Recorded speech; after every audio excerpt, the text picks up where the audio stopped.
হঠাৎ করেই গাড়িগুলি এমন বেলুনের মতন ফুলে উঠছে কেন? আর আমাদের আঙুল এমন ক্র্যাক করলে মানে ফাটালে এমন আওয়াজ কোথা থেকে আসে? আর আমার মতনই কি আপনার মাথাতেও কি এমন প্রশ্ন কখনো ঘোরাফেরা করেছে? এসির থেকে যে জল বার হয় ওই জলটা কি আমরা পান করতে পারবো কিনা? আর কি হয়েছিল যখন মাঝ আকাশে উড়ন্ত প্লেনে ছাদ উড়ে গেছিল? আর আপনিও কি কখনো ভেবে দেখেছেন টিচাররা আমাদের গ্রেড দেওয়ার জন্য ABCD এমনকি FO ইউজ করে, কিন্তু এর ইউজ করে না কেন? আর অ্যালবার্ট আইনস্টাইন তার মারা যাওয়ার আগে এমন কি বলে গেছে যেটা আজও একটা মিস্ট্রি হয়ে রয়েছে? এই কথাটা জানার পর আপনিও চমকে উঠবেন। তাই ভিডিওটা শুরু হওয়ার আগে এক্ষুনি একটা লাইক করে দিন। তো চলুন আর দেরি না করে चलिए शुरू करते हैं।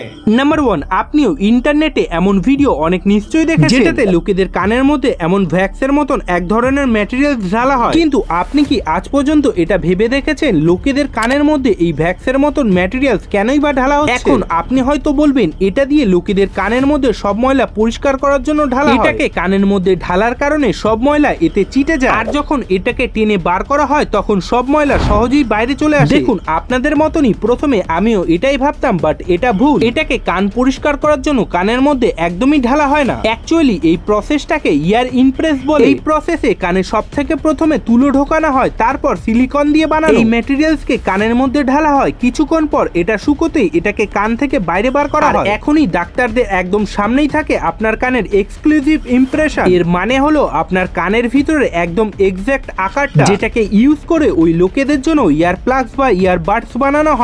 এটা তাদের জন্য যাদের শুনতে একটু প্রবলেম হয়। নাম্বার 2, আপনি কি কখনো এটা ভেবে দেখেছেন টিচাররা আমাদের রেজাল্টের গ্রেড দেওয়ার জন্য ABCD এমনকি F এর ইউজ করে, বাট গ্রেড দেওয়ার জন্য E এর ইউজ কেন করে না? যেমনটা কি D এর পরেই তো E আসে। আসলে বন্ধুরা, আগেকার সময় E লেটারের ইউজটা গ্রেড দেওয়ার জন্য করা হতো, কিন্তু 1930 এর পর এই লেটারটাকে ব্যবহার করা বন্ধ করা হয়। কারণ হলো এই E গ্রেডটাকে যতই খারাপ স্টুডেন্টরা পেত না কেন, তারা নিজেদের প্যারেন্টসদেরকে E মানে এক্সিলেন্ট বলতো, আর তাদের প্যারেন্টসরাও খুশি হয়ে যেত এটা শুনে যে তাদের বাচ্চা খুবই ইন্টেলিজেন্ট পড়াশোনা। কিন্তু এই চালাকি বেশি দিন পর্যন্ত আর চলতে পারেনি, কারণ এরপর থেকে ইর বদলে F এর ইউজ করা, কারণ F এর পরিষ্কার মানে ফেল।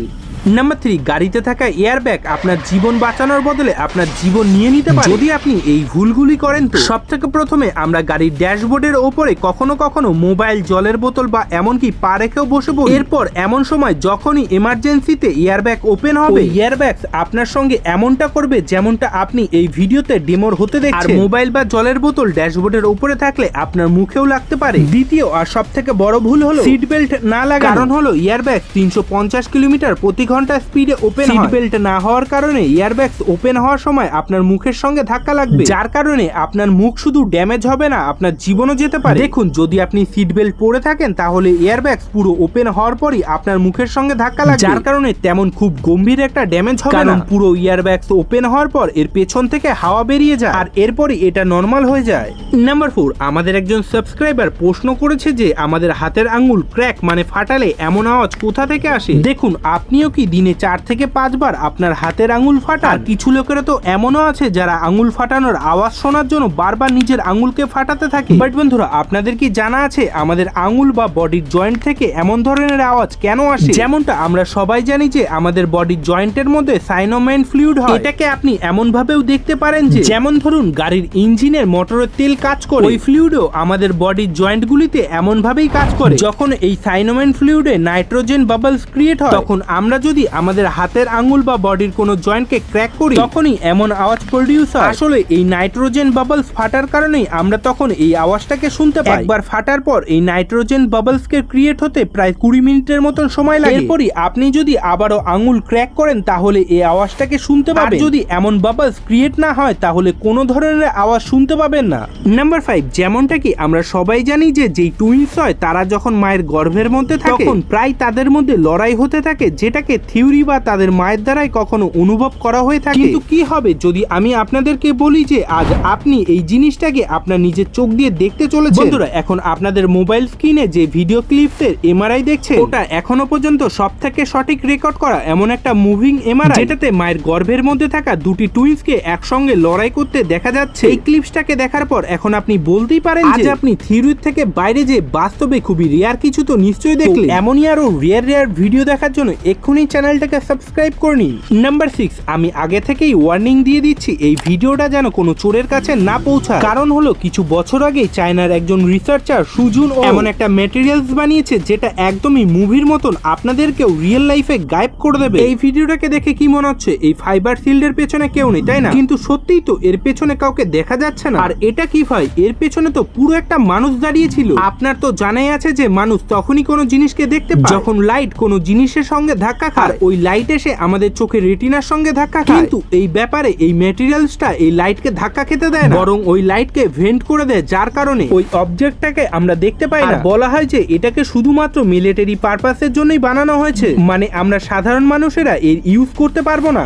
নাম্বার 7, এই ঘটনাটা হলো 28 এপ্রিল 1998, যখন গিল ইয়ামেটো নামের একজন প্যাসেঞ্জার এলোহা এয়ারলাইন্সের ফ্লাইটের 243 এর মধ্যে ঢুকছিল। তখন সে প্লেনের রাইট সাইডের গেটে 4 ইঞ্চির মতন ক্র্যাক দেখতে পায়। দেখার পর সে ভয় পায় আর ভাবে যে এই ক্র্যাকের কারণে হাওয়াতে প্লেনের সঙ্গে কোনো বড় দুর্ঘটনা না হয়। কিন্তু এটা ভেবে সে নিজেকে সান্ত্বনা দেয় যে এই ক্র্যাকের সম্পর্কে প্লেনের স্টাফদের আগে থেকে জানা আছে, এর জন্য সে এয়ারপোর্টের স্টাফ বা ক্রিউ মেম্বারদের আগে থেকে এর সম্পর্কে কোনো ধরনের কমপ্লেন করে না। এই ফ্লাইটটা হাওয়ার হেলো থেকে হনলুলুর জন্য ওড়ে। এখন প্লেন ওরা শুধুমাত্র 20 মিনিটই হয়েছিল, প্লেনটা 24,000 ফিট উপরে উঠছিল। ঠিক তখনই প্যাসেঞ্জাররা হঠাৎই একটা অদ্ভুত আওয়াজকে শুনতে পায়, আর হাওয়ার প্রেসারের কারণে জোরে একটা ধামাকা হয়। এই ধামাকাতে প্লেনের ছাদের 35 ফিট অংশ ভেঙে হাওয়াতে উড়ে যায়। এর সঙ্গে একজন এয়ার হোস্টেস ক্ল্যারেবেল ল্যান্সিং যে 5th রোর সিটের কাছে দাঁড়িয়ে ছিল, হাওয়ার প্রেসারের কারণে সেও বাইরে উড়ে যায়। তার বডিটাকে আর কখনোই ফিরে পাওয়া যায়নি। প্লেনটা পুরোই আনব্যালেন্স হয়ে গেছিল। প্যাসেঞ্জাররা সিট বেল্ট লাগানোর কারণে প্লেনের থেকে উড়ে যাওয়ার হাত থেকে বেঁচে গেছিল। প্লেনের মধ্যে প্যাসেঞ্জারদের জন্য কোনো অক্সিজেনের ব্যবস্থা হয়নি, কারণ অক্সিজেন মাস্ক ছাদের সঙ্গে উড়ে গেছিল।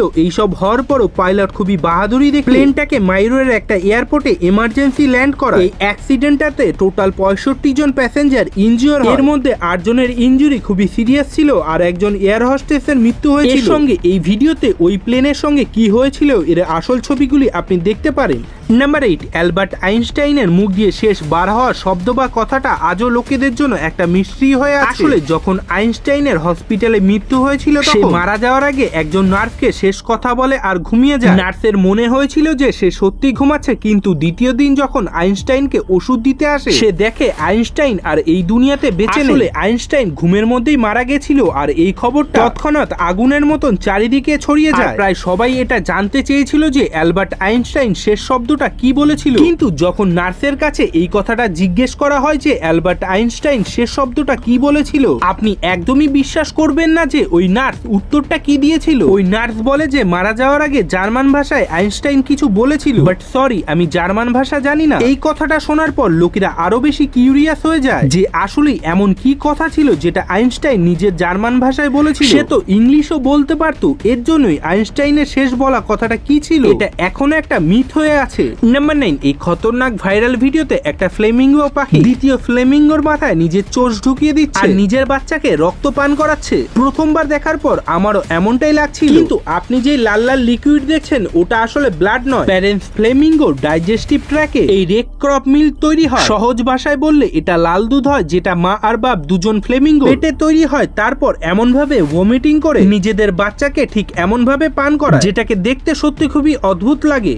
নাম্বার 10, এসির থেকে বার হওয়া জল দেখে আপনারও কি এই প্রশ্নটা এসেছে যে এসির থেকে বার হওয়া জল কি পান করা যেতে পারে? চলুন আজ এর উত্তরটা জেনে নিই। দেখুন, অ্যাকচুয়ালিতে এসি করে কি, আমাদের রুমের মধ্যে সব হাওয়াকে টেনে নিয়ে ওটাকে কন্ডেন্স করে, মানে ওই হাওয়াটাকে ঠান্ডা করে। এই কারণে ওই হাওয়ার মধ্যে থাকা ওয়াটার ভেপার লিকুইডে কনভার্ট হয়ে এইখান থেকে বার হয়ে যায়। কিন্তু এই জলটা পান করা কি আমাদের শরীরের পক্ষে ঠিক হবে? চলুন একটা এক্সপেরিমেন্টে দেখি। দেখুন, এটা হলো আমাদের বাড়ির নরমাল জল, আর এটা হলো এসির থেকে বার হওয়া জল। যেমনটা আপনারাও জানেন যে আমাদের রেগুলার পান করা জলের মধ্যে আয়রন মিনারেলস হয়, যেটা কি বিদ্যুৎকে কন্ডাক্ট করে। যেমনটা আপনি দেখতে পারেন, টাচ করলে লাইটটা বেশি গ্লো করে, আর দূরে নিলে তেমন একটা নয়, মানে নরমাল জলে মিনারেলস হয় তাই পান করা যায়। কিন্তু এখানে আপনি দেখতে পারেন ইলেকট্রিসিটি একদম কন্ডাক্ট হচ্ছে না, একদম পাশে এনেও টাচ করার পরই বিদ্যুৎ গ্লো হবে, কিন্তু কাছে নিলে না। এর মানে হলো মিনারেলসই এই জলের মধ্যে থাকে না, তাই এই জলটাকে আমাদের পান করা যাবে না। এসির মধ্যে দিয়ে পাস হওয়ার সময় বিভিন্ন ধরনের জার্মস এর মধ্যে অ্যাড হয়, এই জলটাকে